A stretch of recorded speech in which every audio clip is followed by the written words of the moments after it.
Welcome to bad story. நாம இன்னைக்கு Jalwa episodes பர்சன்ட்ல வெளிவந்த மாலிக்னு சொல்லிட்டு எபிசோடு 3 and 4 தாங்க பார்க்க போறோம். சரி ஓகே கைஸ், வாங்க நம்ம வீடியோக்குள்ள போலாம். நம்ம எபிசோட்ஸோட ஸ்டார்டிங் சீன்ல நம்ம கோமல் என்ன பண்ணுவானா, அந்த முதலாளியோட ரூமுக்கு போவால, அங்க போயிட்டு அவனுக்கு சாப்பாடு வைக்கும் போது இவன் வேற ஆல்ரெடி போதையில இருக்க, டப்புன்னு கதவு சாத்த உடனே அவளும் பயந்துட்டு என்ன முதலாளி பண்றீங்க அப்படின்னு சொல்லி கேட்க, அதுக்கு அவன் என்ன சொல்லுவானா, ஏய் கோமல், நான் ரொம்ப நாளா உன்னை பார்த்துட்டு தான் இருக்கேன், எனக்கு தெரிஞ்சு நான் உன்னை லவ் பண்றேன்னு நினைக்கிறேன் அப்படின்னு சொன்னானே. இதை கேட்ட அவளும் பயப்படலா, பயந்தவ என்ன முதலாளி சொல்றீங்க, இது மட்டும் உங்க அப்பாவுக்கு தெரிஞ்சுட்டா என்ன ஆகும் தெரியுமா, பார்த்ததுக்கு நான் வேலைக்காரி, நீங்க என்னோட முதலாளி, இதெல்லாம் தப்பு அப்படின்னு அவ சொல்ல, இங்க பாரு, நான் அப்பாவை எப்படி வேணா சமாளிச்சுப்பேன், எனக்கு அதெல்லாம் பிரச்சனை இல்ல, எனக்கு இப்ப நீ மட்டும் தான் பிரச்சனை, நீ என்ன விரும்புறியா இல்லையா, நான் ஆனா உன்னை ரொம்பவும் விரும்புறேன் அப்படின்னு சொல்லிட்டு அவளை ஃபோர்ஸ் பண்ண அவளும் தயக்கத்தோட நிப்பாளா. இங்க பாரு, நீ தயக்கப்பட வேண்டிய அவசியமே கிடையாது, நான் எங்க அப்பாட்ட சொல்லி நம்ம கல்யாணத்துக்கு சம்மதமும் வாங்கிடுறேன், சோ நீ கவலைப்படாத அப்படின்னு சொல்ல, உங்க அப்பா உண்மையாவே இதுக்கு ஒத்துப்பாரா அப்படின்னு சொல்லி கேட்க, அதெல்லாம் நான் பாத்துக்கிறேன்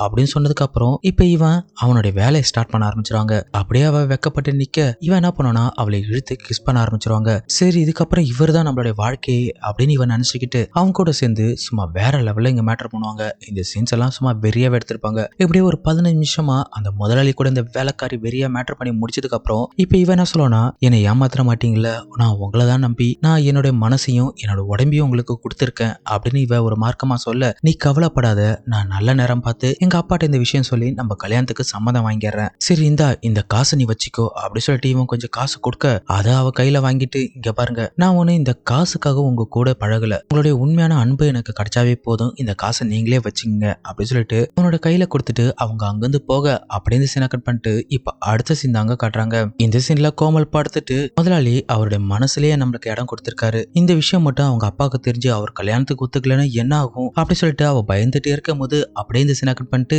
இப்ப அடுத்த சீன் பாத்தீங்கன்னா, நம்ம ஹீரோனி தான் ஒரு வாட்டி அவங்க கூட மேட்டர் பண்ணிட்டா இல்லையா, சோ அவனுக்கு அது அட்வான்டேஜா போக இவங்க ரெண்டு பேரும் டெய்லி லவ் பண்ணிட்டு செம்மவே மேட்டர் பண்ணுவாங்க. ஏன்னா அவங்க அப்பா அம்மா ஹாஸ்பிட்டலுக்கு போறேன்னு சொல்லி போயிட்டாங்க இல்லையா, அவங்க வரதுக்கு 2-3 நாள் ஆகும்ன்றதால இவனும் சும்மா இல்லாம இந்த கோமல் எப்பெல்லாம் நினைக்கிறானோ அப்பெல்லாம் வச்சு செய்யறாங்க. எப்படியே செஞ்சு முடிச்சதுக்கு அப்புறம் கோமலை வீட்டுல படுத்துக்கிட்டு இவர் உண்மையாவே நம்மள லவ் பண்றாரா, நம்மள ஏமாத்திர மாட்டாரா அப்படி சொல்லிட்டு அவ எப்பவுமே இதே சிந்தனையில இருப்பாங்க. இப்படியே இருக்க ஒரு நாள் அவங்க அப்பாவும் ஊர்ல இருந்து வந்துருவாருங்க. இப்ப நம்ம ஹீரோவையும் அவங்க அப்பாவை தாங்க காட்டுறாங்க. அவங்க அப்பா என்ன சொல்றாருன்னா, இங்க பாருப்பா, நீ லண்டன் போறதுக்கான டிக்கெட் இதுல இருக்கு, நீ சீக்கிரமா லண்டன் கிளம்பு, அம்மாவுடைய ஆபரேஷனுக்கு அங்க போயிட்டு நீ ரெடி பண்ணு அப்படின்னு சொன்ன உடனே இப்ப அவன் என்ன கேட்பானா, டாக்டர் என்னதான்ப்பா சொன்னாரு அப்படின்னு சொல்லி கேட்க, அம்மாவுடைய ஆபரேஷன் 3 மாசத்துக்குள்ள பண்ணி ஆகணும், அப்படி இல்லைன்னா அவங்க உயிருக்கே ஆபத்து அப்படி சொன்னதுக்கு அப்புறம் இப்ப அவனும் சரிப்பா, நான் போய் ஆபரேஷனுக்கு வேண்டியதெல்லாம் ரெடி பண்றேன், நீங்க அம்மாவை கூப்பிட்டு வந்துருங்க அப்படின்னு சொல்லிட்டு இவங்க பேசிட்டே இருக்கும் போது இதே டைம்க்கு அப்படியே மேல பாத்தீங்கன்னா நம்ம ஹீரோனி இவங்க பேசுறதை கேட்டுட்டு தாங்க இருப்பாங்க. அவங்களும் அழுவ ஆரம்பிச்சிருவாங்க, ஏன்னா இவரு ஊருக்கு போறாரு இல்லையா, சோ அதனால அப்படியே இந்த சீனை கட் பண்ணிட்டு அடுத்த சீன் பார்த்தனா நம்ம ஹீரோவை பிடிச்சி இழுத்துட்டு வந்து அப்படியே இவ அழுவ ஆரம்பிப்பாங்க. நீங்க என்னை விட்டுட்டு லண்டன் போறீங்களாமே அப்படி சொல்லி கேட்க, அதுக்கு அவனும் ஆமா நான் என்ன பண்றது, அம்மாவோட ஆபரேஷன் இருக்கு இல்லையா, சோ அம்மாவோட ஆபரேஷன் பண்ணி முடிச்சதுக்கு அப்புறம் உடனே இங்க வந்து நம்மளோட கல்யாணத்தை பத்தி தான் நான் பேச போறேன் அப்படின்னு சொன்னதுக்கு அப்புறம் இவளும் அழுவாளா, கவலைப்படாத, நான் கண்டிப்பா உன்னை ஏமாத்த மாட்டேன் அப்படின்னு இவளுக்கு வாக்கு கொடுத்துட்டு இப்ப அவனும் அங்கிருந்து போயிடுவாங்க. அப்படின்னு சீனை கட் பண்ணிட்டு இப்ப அடுத்த சீன் பாத்தீங்கன்னா நம்ம பெரிய முதலாளி பார்த்தனா அவரோட ஃப்ரெண்டான அந்த லாலா கூட பேசிட்டு இருக்காருங்க. லாலா, என் பையன் வந்தானா உன் வீட்டுல தான் அங்க தங்குவான், அது மட்டும் இல்லாத உன் பொண்ணு ஆஷா இருக்கா இல்லையா, அவனுக்கு தான் கல்யாணம் பண்ணி வைக்க போறேன், அது மட்டும் இல்லாத இவங்க 2 பேரும் சின்ன வயசு ஃப்ரெண்டா, சோ கண்டிப்பா என் பையனுக்கு உன் பொண்ணு பிடிக்கும், அதனால ஒரு பிரச்சனையும் இல்ல, கொஞ்ச நாள் பொறு, என்னோட பொண்டாட்டியோட ஆபரேஷன் முடிஞ்சதுக்கு அப்புறம் அவங்க 2 பேருக்கு கல்யாணம் பண்ணி வச்சிடலாம் அப்படின்னு இவர் பேசிட்டு இருக்க, இந்த விஷயம் பின்னாடி நின்று கேட்டுட்டு இருந்த கோமலுக்கு செம்ம கோவம் வந்துருங்க. கோவம் வந்தவ அங்கிருந்து போனதுக்கு அப்புறம் இப்ப ரூம்ல யோசிப்பா, அப்ப என்ன ஏமாத்திட்டு தான் அவங்க போனானா, நான் யாருன்னு அவனுக்கு காட்டுறேன், இவ்வளவு நாளா என்னோட அன்பை மட்டும் தான் அவன் பார்த்தான், இதுக்கப்புறம் நான் யாருன்னு அவனுக்கு காட்டுறேன் அப்படின்னு சொல்லிட்டு இவ கோவமா முறைச்சிட்டு இருக்கும் போது அப்படியே இந்த சீனை கட் பண்ணிட்டு எபிசோடு 4 தாங்க காட்டுறாங்க. இந்த எபிசோடு 4ஓட ஸ்டார்டிங் சீன்ல பாத்தீங்கன்னா கோமல் பார்த்தனா வீட்டெல்லாம் கிளீன் பண்ணிட்டு இருக்கும் போது இப்ப அந்த இடத்துக்கு இந்த பெரிய முதலாளி அவரோட பையன்கிட்ட போன் பேசிட்டு வராரு. கண்ணா, நீ சீக்கிரமா ஊருக்கு வந்துருப்பா, என்னால இங்க தனியாவே இருக்க முடியல, உங்க அம்மா இறந்ததுக்கு அப்புறம் இப்ப நானும் தனிமையாயிட்டேன் அப்படி சொல்லும்போது, நீங்க கவலைப்படாதீங்கப்பா, நான் சீக்கிரமாவே வந்துடுறேன் அப்படின்னு அவன் சொல்ல, உடனே இவர் என்ன சொல்லுவாருன்னா, ஏன்பா வரும்போது மருமகளையும் கூட்டு வா அப்படின்னு சொல்லிட்டு இப்ப இவர் பேர் உட்காரும் போது நம்ம ஹீரோனி பார்த்தனா அழுதுட்டு மேல அழக ரொம்ப ஓப்பனாவே காட்டிட்டு இருப்பாங்களா. இப்ப அந்த போன்ல பேசிட்டே இருக்கும் போது இப்ப இவன் என்ன பண்ணானா அந்த கோமலை மேல அழக பார்த்து ரசிச்சுட்டே இருப்பாருங்க. இப்ப அந்த கால் கட் பண்ணதுக்கு அப்புறம் நம்ம ஹீரோனிக்கு செம கோவம் வரும், ஏன்னா இவனை ஏமாத்திட்டு போயிட்டு அவனும் அங்க ஒரு கல்யாணம் பண்ணிட்டான் இல்லையா, சோ அதனால அவளும் செம கோவத்துல இருக்க இந்த முதலாளி என்ன பண்ணுவாருன்னா அவளை ரொம்ப ஒரு மாதிரி பார்த்துட்டே இருக்கும்போது டப்புன்னு கனவுல போயிடுவாருங்க. போனவரு இந்த கோமல் கூட சேர்ந்து மேட்டர் பண்ற மாதிரி சும்மா வேற லெவல்ல ஹாட்டாவே எடுத்திருப்பாங்க. இப்படி அவர் யோசிச்சுட்டே இருக்கும்போது இப்ப அவரை பார்த்த நம்ம கோமல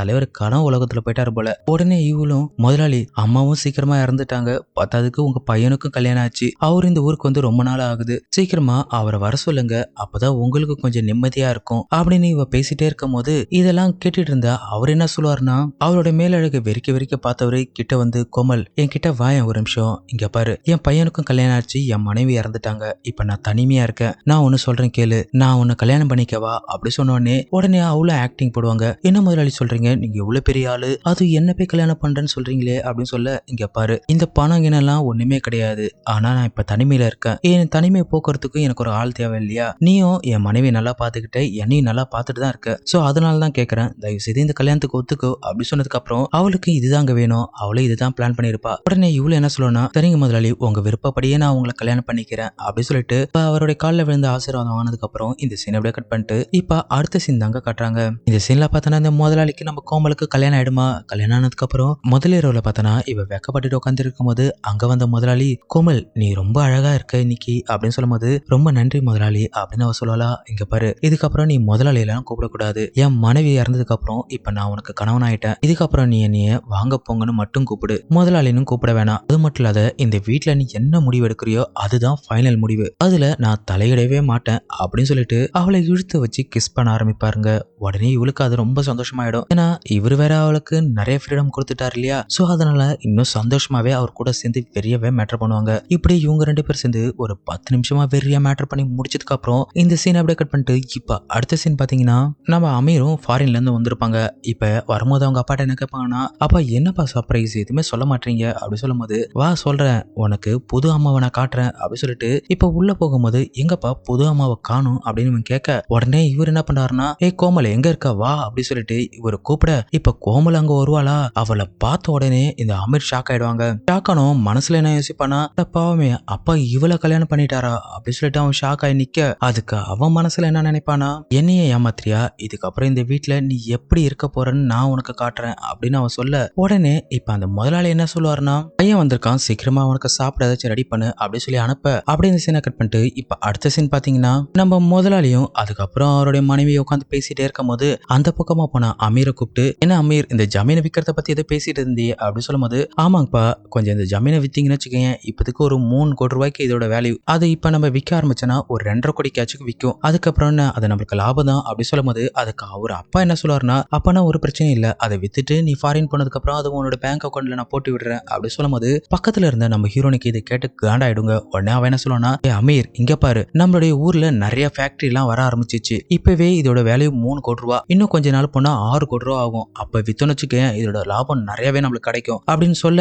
இது கேட்ட அமீருக்கு செமக்கம் வருமா. பக்கத்துல இருந்து அவங்க அப்பா என்ன சொல்றாருன்னா, ஆமாப்பா உங்க அம்மா சொல்றது கரெக்ட் தான், இன்னும் கொஞ்ச நாள் கழிச்சு அதை வித்தரலாம், இப்ப அதை விற்க வேணாம் அப்படி சொல்லிட்டு அவர் போக, உடனே இவனு டென்ஷன் ஆயிட்டு, கோமல் நீ பண்றதெல்லாம் சரியில்லை அப்படி சொல்லும் போது அவ்வளவு டென்ஷன் ஆயிட்டு, நீ பண்ணது மட்டும் சரியா, என்னை ஏமாத்திட்டு என் கூட மேட்டர் பண்ணிட்டு என்னை விட்டுட்டு போயிட்டு வேற ஒரு கல்யாணம் பண்ண இல்லையா, அதனால்தான் உனக்கு கொடுக்க வேண்டியது தண்டனை உங்க அப்பாட்ட கொடுத்துட்டு இருக்க, அவரை வச்சு நான் உன்னை என்ன பண்றேன் பாரு அப்படின்னு சொல்ல, கோமல் உனக்கு என்னை பத்தி தெரியல இது மாதிரி பண்ணாத அப்படின்னு சொல்ல, உடனே அவ்வளவு டென்ஷன் ஆயிட்டு, இங்க பாரு நான் உன்னுடைய புது அம்மா, இந்த பேர் விட்டு கூப்பிடறெல்லாம் வச்சுக்காத, ஒழுங்க மரியாதை கூப்பிடு அப்படின்னு சொல்லிட்டு அவ போனதுக்கு அப்புறம் இப்ப இவன் என்ன சொல்லணும்னா, என்னை இவ்வளவு நாள் பாசக்காரனா தான் நீ பார்த்த, இதுக்கப்புறம் நான் யாருன்னு உனக்கு காட்டுறேன் அப்படின்னு இவன் கோவப்பட்டு நிற்கும் போது இதனோட வெப் சீரிஸ் முடிச்சிருப்பாங்க. கூடிய சீக்கிரத்துல இதனோட அடுத்த சீசன் ஏதாச்சும் வந்துச்சுன்னா இல்ல அடுத்த பாட்டு வந்துச்சுனாலும் இதே சேனல்ல போடுறாங்க. இதனோட வருது நான் உங்கள் மிஸ்டர் பிஜே. Thank you guys.